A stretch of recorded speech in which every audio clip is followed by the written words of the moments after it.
Okay, I wanted to show you this really quick. I added some carrots to that, and then I added a little bit more of my broth. And you know, the rule of thumb is beef broth, but I don't have any beef broth, and chicken broth's okay. It goes with everything.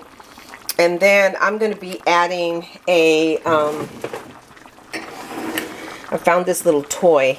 I'm going to be adding some garlic to that. So it's going to braise. And then I have some sherry. I would say about a third, maybe a fourth of a cup.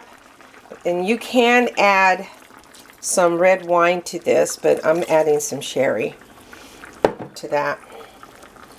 And then I'm going to allow it to just simmer. I think my chef would be proud of me.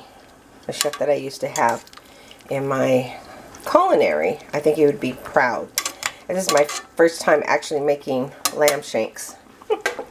So once you get the technique down, you can always make your food. You can use the techniques for other foods. So I'm going to go ahead and continue. They're still tough. It should be fork tender, so I'm going to go ahead and continue to braise this. And then I'll show you the other part of it. Okay, bye.